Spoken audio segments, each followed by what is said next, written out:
Ladies and gentlemen, it is time to start talking about Philadelphia 76ers trade scenarios because there's a lot of things that have to happen with this team so last year doesn't repeat itself this year.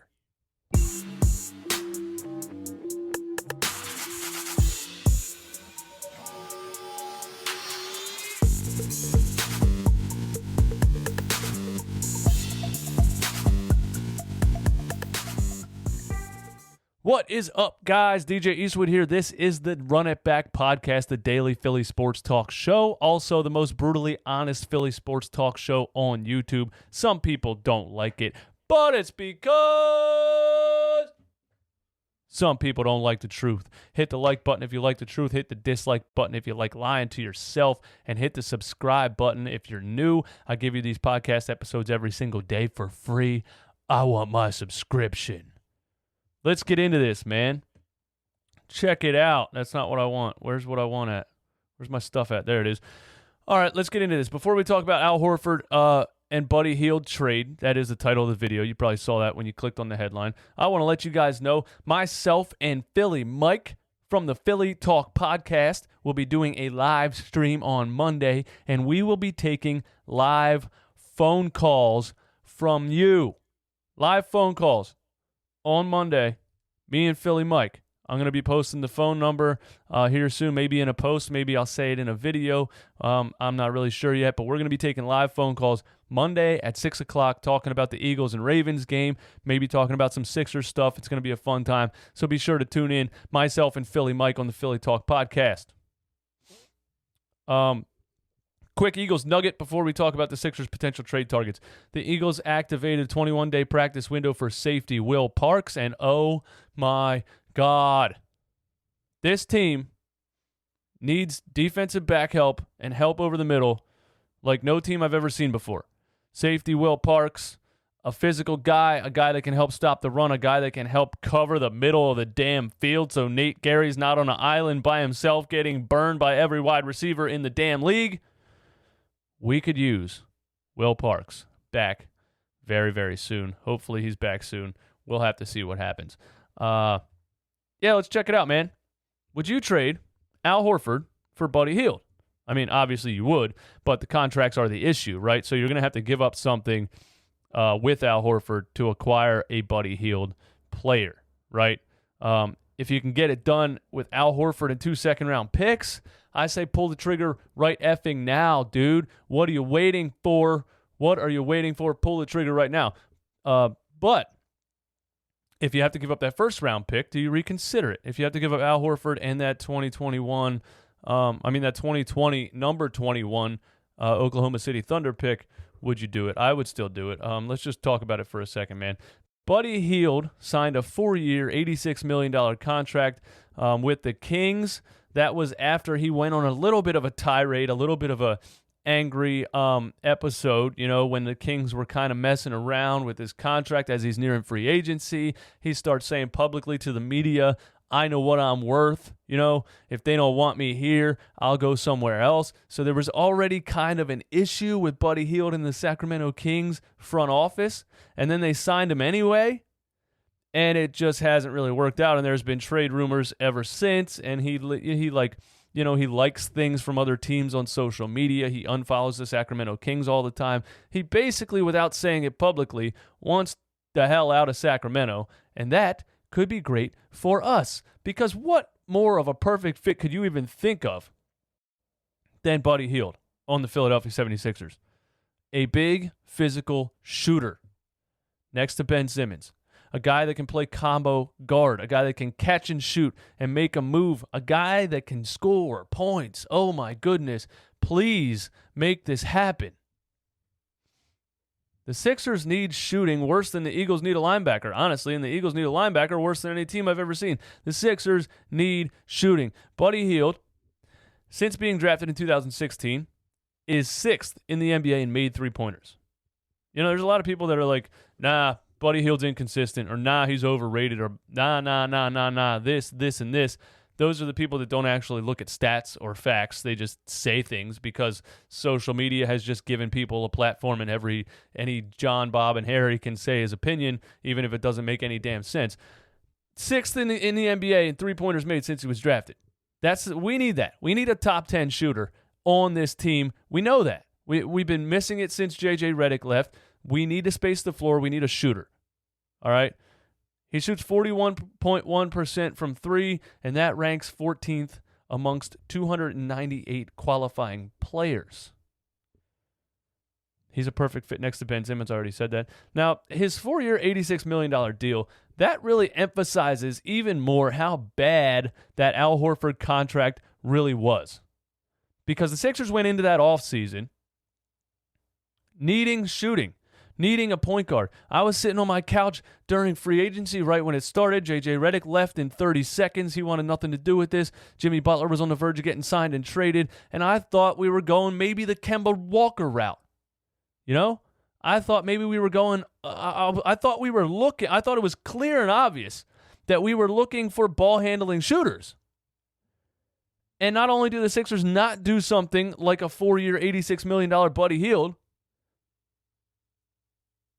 they sign Al Horford, another damn center, to a 4-year, $109 million contract, to $23 million more than a player that would actually fit on your team. And you saw what happened the whole season. It was just a debacle. It was a disaster. It didn't make any sense from the jump. I was screaming at the TV when they signed Al Horford. I was screaming at the TV 3 months later. I was screaming at the TV 6 months later. It never made sense. I can't figure out how basketball minds would even make the decision. But anyway, it's just ridiculous that we didn't go after this kind of player last year. But, you know, Doc Rivers in here, he's gonna be like, hey, this roster doesn't make sense. We got to make moves. I'm pretty sure the front office knows you got to make moves. And this is their redemption year. This is their time to say, yeah, we fucked up last year. You know what I'm saying? Like, we fucked up bad last year. What we didn't make any damn sense. I don't know if it was Brett Brown. I don't know if it was Brett Brown and some of the ownership guys, because, you know, Philly sports ownership likes to have their hand in the pot for some reason. And that's a disaster waiting to happen. I was talking to my guy Broads yesterday a little bit about that. Owners should not be involved in decision making. It should not happen. It's like a restaurant owner. When a restaurant owner shows up to a restaurant, he usually has no idea what's going on. The chef makes the menu. The general manager hires the servers and bartenders. It's running itself. You don't have to be here making decisions. But it's an ego thing. And rich people think they're smarter than everyone in the room. They just do. Because of their financial success, they just have an ego that I am smarter than everyone in the room. I know how to do this better than you guys. And really, they have no idea. And that's what happens in Philadelphia sports with ownership group. They oversee the draft and they say, no. I know what's going on. I know what to do. They're sitting in an office somewhere on $1 billion playing a video game. That's what they're doing. They're playing 2K. They're sitting back there with billions of dollars saying, hey, I like this kid. We should draft this kid. Yeah, tell Elton. Tell Elton we should draft this kid. Tell Elton we should do this. It shouldn't happen. But anyway, let's get back to it, man. As far as Buddy Hield, it would be a perfect fit. If we could, I would get rid of that Al Horford contract for a bag of chips, honestly. Like, I just don't want Al Horford to be in the mix on this team anymore. If we can get Buddy Hield also, this is a perfect scenario.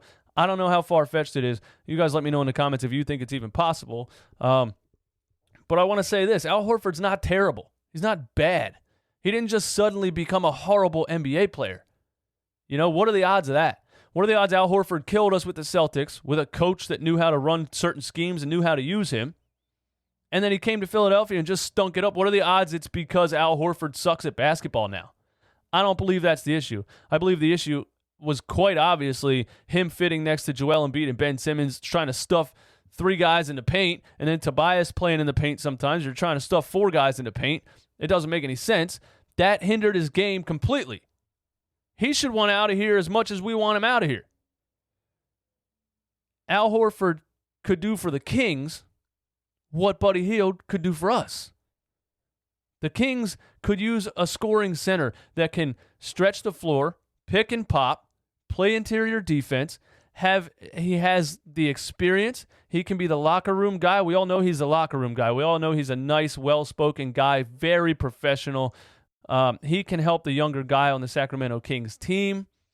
I honestly think I can't think of a better trade scenario for both teams. Seriously. And we've absolutely fleeced the Kings in past years. But I don't think this is a fleece. I think this trade would really work out for both teams pretty much perfectly. So let me know what you guys think about that, man. I would love for the Sixers to somehow pull off a Buddy Hield trade, get some shooting in here, and get rid of the Al Horford contract at the same time. If you have to give up that number 21 pick, I say do it, because Buddy Hield's young. He's been in the league, 2016, 17, 18, 19. He's been in the league 4 or 5 years. He's young. He's experienced enough to be a seasoned veteran. I think it's perfect because we also don't want to waste time. We also have Ben Simmons and Joel Embiid who are inching toward their respective primes. Do we really want to draft another kid at number 21, another 18-year-old kid that needs 3 or 4 years to develop, or do we want to make it happen right now because Joel Embiid's 26, Ben Simmons is 25, 24. I know I got those ages wrong in one video and people rip me apart. It's win now mode for the Sixers. They got Doc Rivers not to rebuild. They got Doc Rivers to take the talent that they have right now and push it forward. It's win now mode. I say we don't draft another 18-year-old. I say we throw that pick in with Al Horford to bring Buddy Hield to Philadelphia. You guys let me know what you think in the comments. I have one more thing to say here. Dave Joerger is potentially looking at becoming Doc Rivers' assistant head coach. Doc Rivers spoke highly of him on several occasions, and he said something very interesting. He said, Joerger is the hardest to game plan against. He said he runs a lot of great stuff. He runs a lot of great stuff. And if you look at those Sacramento Kings teams, yeah, he didn't make the playoffs with the Sacramento Kings, but he had a pathetic roster all the time. The whole time he was coaching there, he had a bad roster. He won 39 games with the Sacramento Kings' bad roster. What that tells me is he has the ability to elevate players, the ability to develop and elevate players above their skill set, above their potential. He has the ability to play forward and get more wins out of lackluster team than they might have gotten with a different coach. What did Brett Brown ever do with a bad team? Absolutely nothing. 10-72, whatever else. I know they weren't trying to win, but he didn't elevate anybody. This dude has elevated a team before, and him coming in as an assistant coach, and with Doc Rivers saying he was hard to game plan against, he runs great stuff. I'm so over watching this team basically not run anything and just play stand around pickup basketball. Doc Rivers, who loves guard play, who believes in the pick and roll, who wants a true point guard on this team, combined with a guy who runs great stuff and elevates players and is creative offensively. Oh my goodness, it's music to my ears. Inject it into my veins. I need it in my life. Let me know what you guys think about Joerger being the assistant coach, man. That's all I got, man. Just be sure to tune in to me and Philly Mike on Monday. We're going to be taking live phone calls. It's going to be a blast. I'm going to have some more videos tomorrow and the next day talking more about the Eagles and Ravens on Sunday as we lead up to that game. So be sure to stay tuned right here to the Philly Sports. Be sure to stay tuned right here to the I almost said the Philly Talk podcast. That's not what this is called. Be sure to stay tuned right here to the Run It Back podcast, home of the most brutally honest Philly sports takes on YouTube. Some people don't like it, but it's because some people don't like the truth. Hit the like button if you like the truth. Hit the dislike button if you like lying to yourself. And give me my subscription.